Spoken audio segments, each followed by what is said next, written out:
Hey, what's up, guys? We're back doing some more of Relentless Summer. A little bit of rewind. Because I can remember what I'm doing here, because I'm recording at the same time. That's my bad problems, I forget. Shirk's missing. I found him. I haven't found him. No one's found him. We've been searching around, doing some things with a couple people. And now we're in the nurse's office. We talked to a couple people, and now their apple appeared out of nowhere, and I just ate it. Doesn't seem like a good sign, but hell, we'll do it anyways. The taste seemed normal. Although I don't think that's even the strongest poison could be tasted. It was too late to think about that. It was time to go for dinner. Along the way I ran into the electric. How's it going? Did you find Shirk? No. Still no sign of him. Why are you pounding your chest every time that someone asks you about Shirk? Did you kill him? I think you killed him. Don't worry. We'll find him. Need to cheer him up. Too much time has passed. That's a cough. Ugh, I'm dying. Guys. You didn't know that. I'll just keep searching. What about dinner? No, finding Shirk is more important. He muttered thoughtfully. You're psychotic. I left him at a crossroads and wished him good luck. Pioneers crowded the doorway. Quicken my pace, trying not to be the last one in line, at least for today. And I was lucky. In the far corner was absolutely empty tables. I took my dinner and sat at the table. Tonight's dinner consisted of fruit, soup, and a pair of buns. Yay.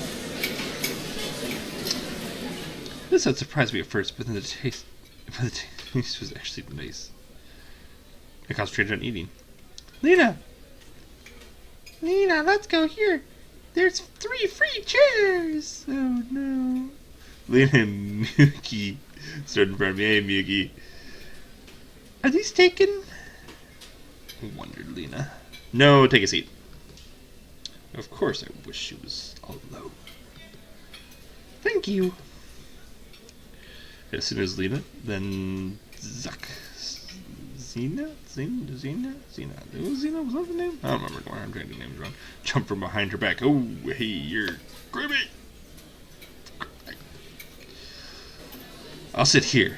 There's no places left, she said, putting her tray on the table, sitting down, not even waiting for my answer. Make yourself at home. I muttered scuffly. Scuffly! What? Nothing. To tell you the truth, I wanted to reduce the whole company to just Lena, although neither Miyuki nor Xena were causing too much trouble. Except no one was talkative. One was too talkative, the other one was too arrogant. But nonetheless, we were absolutely harmless, especially comparing to some of the others I could name. Oh, seems I forgot my key. Don't worry, take mine. I was surprised by Miyuki's short reply. Do you live together?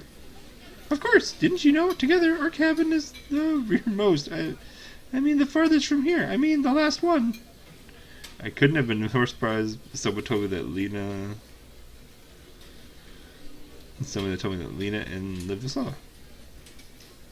Or Xena at the worst. Or even Electric. Okay, that actually hurts. I can see it. Sorry, let my ears clear a little. But silently and shyly, I expressed talking to Mickey as a pair. It's really a surprise. Did you find Shirk? It's strange that Xena is disturbed by someone's problems. No. Surely he's at the village buying cigarettes. Or vodka. Vodka. Sorry, that's just fun to say. She snorted. There's vodka? Village? At the moment, the conversation got much more interesting. Got a problem with villages? No, I do not. But where is this? I'm going to be amazed. You mean there's a village nearby? I think so. She said uncertainly. Don't say he went to the village if you don't know if the village is nearby. No help. I looked at Lena and Mick, but they were busy with their meals and not paying attention to our conversation. You mean you don't know exactly? Why should I care? Tina stared at her dish. But there must be something nearby. Listen. Listening? I don't know. Will you let me eat? Seems like it won't be anything from her. Thanks about the village, though. Yeah, quicker. Gotta eat you. Oh, there is a chance she really doesn't know. The remaining time was spent listening to Mickey talk about some nonsense. I was just going slowly mad in the silence. Obviously, the first thing I did after getting out of there was inhale a breath of fresh air. The sun was setting. I decided to take a walk. It's highly unlikely that I'll find anything more interesting to do for the rest of the evening. It was something interesting would arise quite unexpectedly. As I approached the square, I heard a loud bang. It seemed like something had exploded. I was paralyzed. I'm in a hostile environment. Not knowing the rules and laws of this place, it would be better for me to run. But at the same time, I was curious. Probably would have kept standing there, but someone grabbed my hand. It was Olga. Why are you standing there? Let's go see what's happening. Can you ever manage without me? I begged her pitifully. It shouldn't be anything serious, I hope. The game here was already a crowd of pioneers. Olga was vigorously pushed through the crowd and approached the crime scene. Obviously someone had tried to blow up Jen. But the attackers failed. The monument was still standing upright. There was only dim traces on the pedestal. Ashes. Well, who did this? She looked up at the crowd of pioneers. Surely it wasn't gone by an organized terrorist organization. These guys all came here just to look at what happened. I noticed Olga and Alyssa in the crowd. Oh, the active carbon. And it looked like our campus leader noticed them too. You two, come here. They approached reluctantly. Why always me? Why always me? If you think so. Show me your hands. Detsificus. What's wrong with them? I looked closer and I saw they were smeared with black. Now it's clear. What did you make a bomb with? The junior terrorist seemed to hesitate over whether or not to confess, but then blurted out proudly. Active carbonate, saltpeter, and sulfur. Why exactly the monument? What did this honored man do to you? The fighter of the rights of... Besides, he gave me active carbon. She pointed at me with her finger. The whole square stared at me. I'm in trouble. Although, about the pointless to this act due to small bomb size left me with at the very moment. She stole it. I did nothing. Even if he gave it to you, I'm sure someone would never take part in such a disgusting antisocial act. Yes, exactly. I agreed. I could hardly imagine how long she would have kept scolding Alyssa if Lunk had approached of the moment, shouting, I found it! I found it! Everyone turned towards him. He held a boot in his hand. Here! Lunk boastfully shook over his head. It's Shirk's boot. Oh, okay, calm down. Tell us in detail where you found it. In the forest. On the way to the old camp. Whispers ran among the pioneers. Old camp. The old camp? Are you sure? Absolutely. What's so special about this old camp? I joined the conversation. There's nothing special, really. She smattered. One of Slavic's legends tells a story of a young camp leader's ghost living there. She fell in love with a pioneer, but he rejected her, so she killed herself.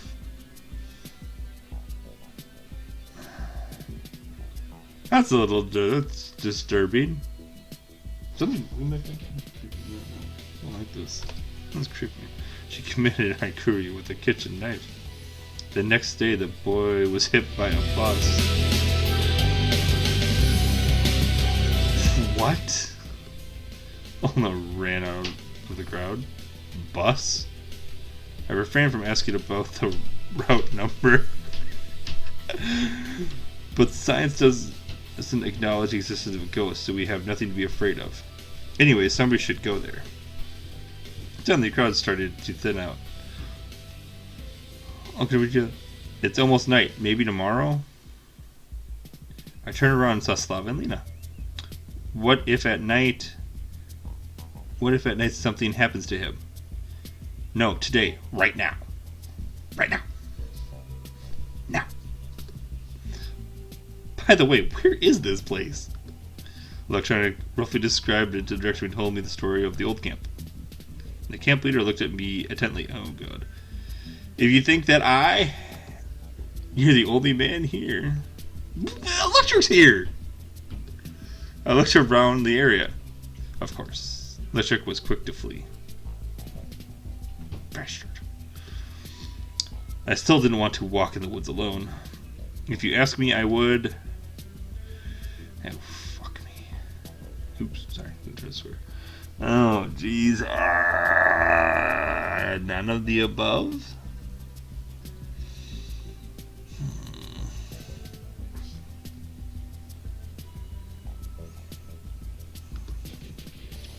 I'll go with him. Thank you. Very well. It's better together. Are you sure? I asked Slavo in a whisper. I wanted to be sure, but she didn't answer. She smiled. I looked speechless at Slavo for some time. Why is she always Very good. Good luck then, both of you. We'll need it. The camp leader and the other girls said goodbyes and went on their own way. I was quite surprised that they were treating our night walk through the forest to the abandoned camp as something normal. Well, it can't really be helped. Wait a minute. I'll bring a flashlight. A flashlight, sure.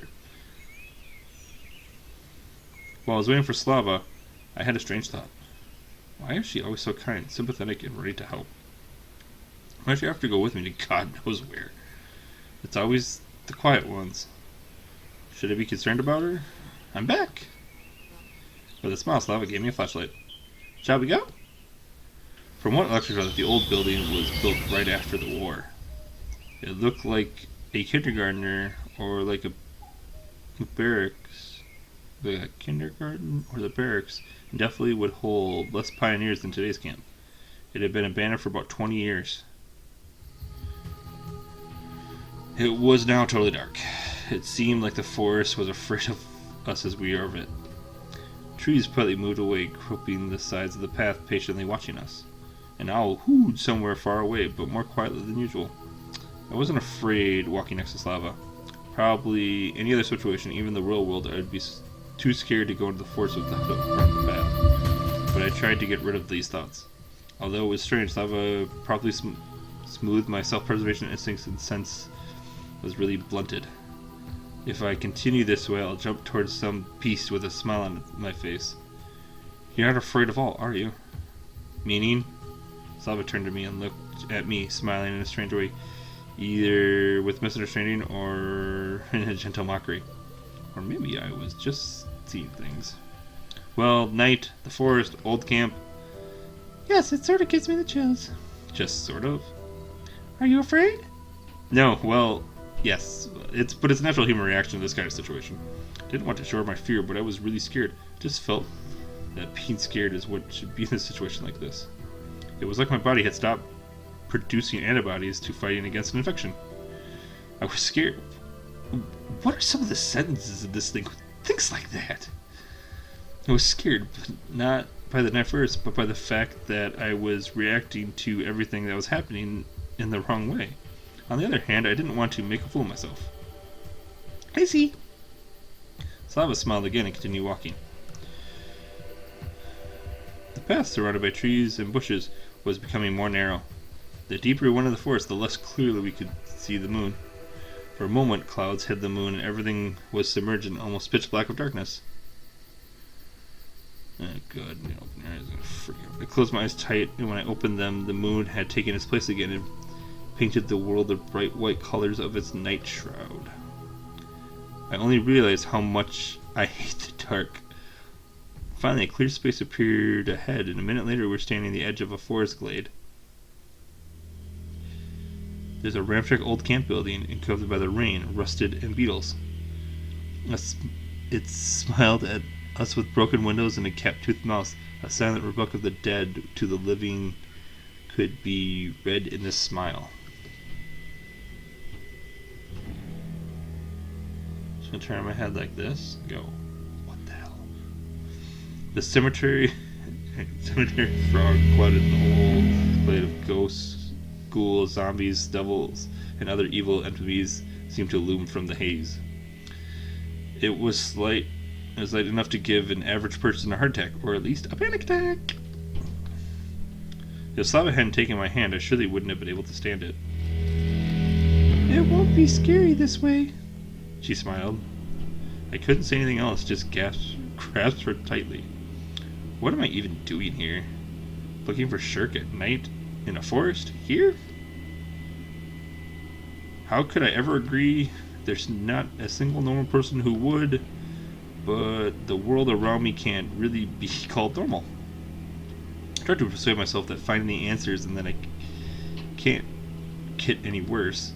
To be honest, nothing bad had actually happened to me during the 4 days of camp. Besides, I had no special reason to think that something bad would happen. Maybe it's just the way the world works. People can't live without adventures. Shall we go? Yes, I guess. But we didn't make a move. Slava seemed to be waiting for me to take the first step, but I had just enough courage to stand still without running away. The moon showed up from behind the clouds again. It lit up the old camp building. Now less than like a tomb, but all the dead pictures in my imagination grew real. Visions of ghosts became more focused. The wailing of the wind and the grass. I don't like this. And the noises in the unknown origin had been heard from afar. Seems like a great place before. I looked at Slava carefully. Maybe she was scared, but she was trying to hide it. Knowing that, I felt better, a little better and calmer. Maybe, let's go. Sure. I stepped carefully, watching every step, trying not to touch the old fence, the crooked merry-go-round, or the rusty slide. In some places was waist high. So any wrong move could lead to a broken leg or hand. Or at least we came to the entrance. I pointed my flashlight inside. The darkness that looked back to me was scarier than the view outside. At least the moon shrouded brightly here. I gathered up all my courage and crossed the threshold. Inside the old camp building looked like the kindergarten of my childhood. The layout of the interior, even the rotten furnace, was familiar. Well, I shivered, picking out more and more remains of Joy of the children-in-law with the flashlight. Creepy. Slava was not holding my hand in by now, but embracing it and firmly pressing herself against me. However, I didn't sense any fear in her voice. I wonder whether it's a good idea to come here in the middle of the night. Perhaps not. Shall we go back then? No. What about Shirk? She said with a genuine accomplishment. Well, Shirk, why did you even come here in the first place? Maybe he isn't even here. Where else could he be? I don't know. Eaten by wolves, maybe? Don't say that. Slava frowned and stepped away from me. I was already used to being with her that I was slightly upset by her reapproach. Well, okay. Let's assume there are no wolves, although you can never be sure. Since we're here, let's search. I like the music. We searched all the rooms of the old camp, playrooms, bathrooms, canteen, kitchen toilets, even looked in the closet, which was choked with empty, decaying cardboard boxes. Look! When we returned to the place we started, Slava picked up something on the floor and gave it to me. It was an old doll with torn, frayed thread missing a hand and eye, faded from damp. So what? I pity it. What, this doll? Yes. Why would you pity it? Someone played with her and then just threw her away, forgot about her. She's been here all alone for years in the rain and the cold. I couldn't really tell if Slava was serious or not. I don't think it was time to think about such things. On the other hand, what would be proper time for that? Slava looked really upset. Yes, maybe. I looked at the doll and examined it. Remember how I once found a stuffed lion in the same way Slava had found. I took him home, watched him, and as careful as him, I thought with the other toys, even though he was long past his retirement age. You should give it to you. Slava laughed. Suddenly, the wind howled down the passage, singing like some kind of eerie tune. A light flashed, and I instinctively jumped, caught my leg on something, and trembled to the floor. Are you alright? Slava ran over to me and helped me up. Yes, more or less. I tripped on a trap door. It's strange we hadn't noticed it already. The dirt around the door was clear. It seemed like it was open not too long ago. We're not going down there, are we? I asked, trying to preempt Slava's suggestion. She only gave me a sad glance. Come on! Are we playing at Tigers now? I moaned, while lifting the hatch over quite effort. My common sense was crying out, telling me I shouldn't do this, but certainly my logic suggested that if this would wanted to kill me, I'd already be dead. But it's only because Slava, otherwise there was no way I could go down there. 2 meters of rusty metal ladder led down to a dirt concrete floor. I leaned over the edge and illuminated the narrow passage, getting somewhere into the darkness. And what is there? I think I heard about a bomb shelter under the old camp. A bomb shelter? Well, that's pretty logical considering the time it was built. Why would Shirk need to go there? I don't know. Of course, it wasn't necessarily him who opened the hatch, and obviously someone had opened it just recently, but who would be more likely to get the idea of going down here than a mad inventor? If we discard those theories of supernatural environments, that can only be there are no other humans in this forest. At least that's what I thought. Alright, I'll go first, and if everything is fine with you, follow me. What might not be fine? Slava looked scared, but seemed to ask more out of politeness. Well, I don't know. Rats, for example? Are you afraid of rats? I guess I shouldn't have asked. I sighed deeply and began to descend. We have been slowly holding hands. In pitch darkness, the flashlight was not helping much. Only occasionally would it illuminate pieces of old newspaper and scraps of metal lying here. Suddenly, I began to feel as if the walls and the ceiling were covered in endless twisted cords were pressing into me, as if the passage was getting narrower. I spread my arms, trying to measure the pathway's width. Are we still far off? Asked Slava sadly. Far from where? I have got no clue. All right. Just then a massive metal door appeared before me from nowhere. Oh! Cried Slava softly. I tried the handle. It seemed to yield a bit. You ready? Not sure. Although, speaking frankly, could prepare you for such a situation? The wheel turned a few times, squeaking horribly, and finally reached its limits and went quiet. I pulled the door with my weight and reluctantly opened it. There was some sort of chamber behind it, which turned out to be a bomb shelter itself. When we entered, the lights suddenly went on and making me flinch. Although it was likely there was an independent power source here, at the time when these catacombs had been dug, people had been building things to last.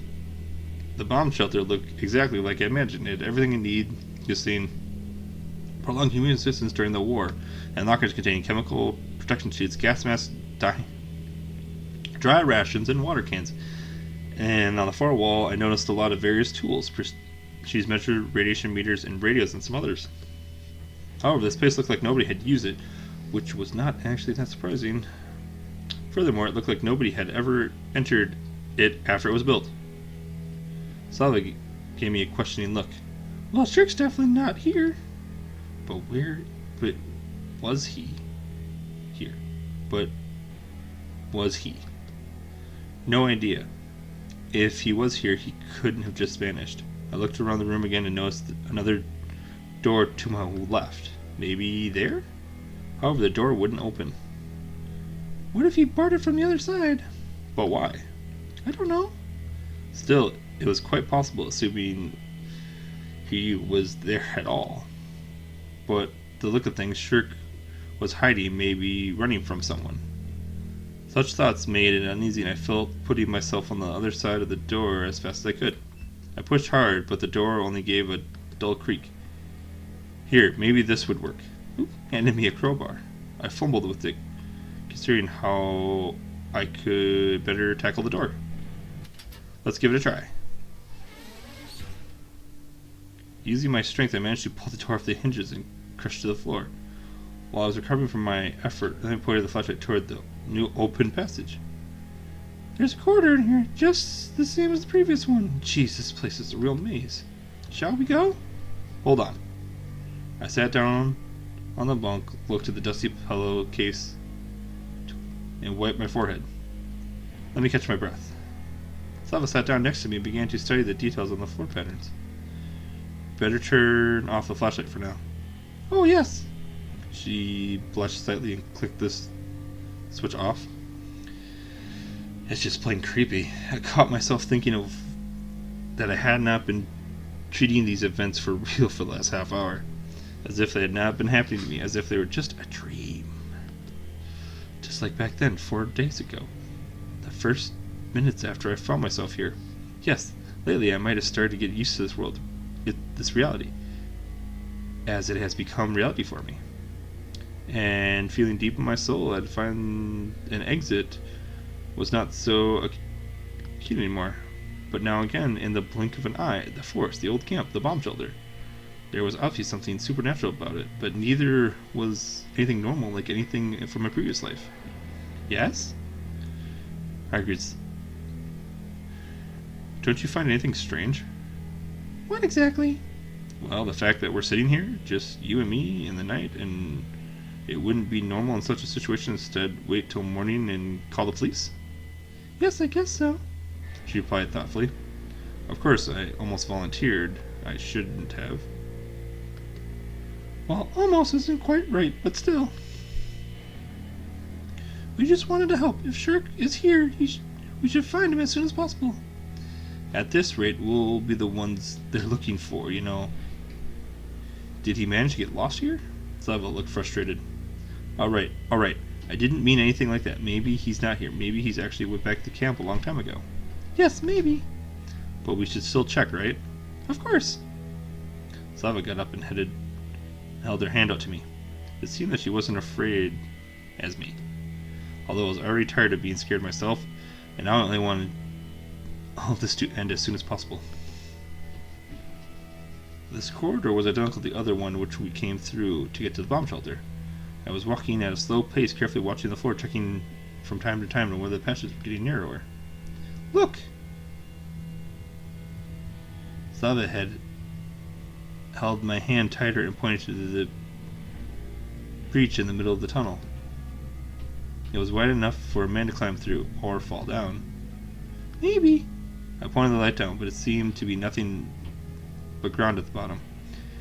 I think we should check this out. The hole was shallow enough for us to climb out after, so at first sight it was nothing to be afraid of. I climbed down carefully and helped Slava. We found ourselves in some kind of mine. The walls and the ceiling were reinforced by wooden beams, rails stretched out into the distance. Here and there, the earth pressed down against the fragile design broke through the boards, which, rotting with age, maybe the whole structure looked a bit unreliable. Where do you think we are? Don't know. Some kind of mine? But what could have been mined here? Coal, perhaps? Perhaps. We started to advance slowly. Stones were generally shifting under our feet now and then, and beams from across the flashlight trembling and jumped from one wall to the other, often casting shapeless shadows which disappeared as soon as the light was pointed to them. It's scarier than above. Guess so. The further we went, the stronger my confidence that Shirk had absolutely nothing to do with this place. He couldn't have been taken by Chupacabra, could he? Alright, we can't rule out that possibility either. At last, we were at a fork in the tunnel. Where do we go now? I don't know. I tried to inject at least some semblance of calm into my voice, but I realized I had no clue. Not at all. Not where to go, not where Shirk was, not even why we were here. What if we get lost? Yeah, right. Let's leave the mark that we've already been here. I picked up a rather large stone and carefully crossed an X on the log supporting the ceiling. There, now we know we've already passed the spot. Good. Slava smiled. So, which way?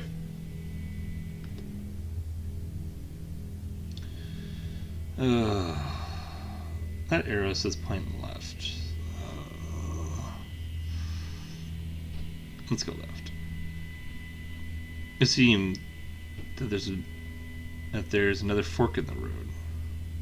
Okay, so we're gonna pause here, guys. Thank you so much. This is fun. This is getting weird now.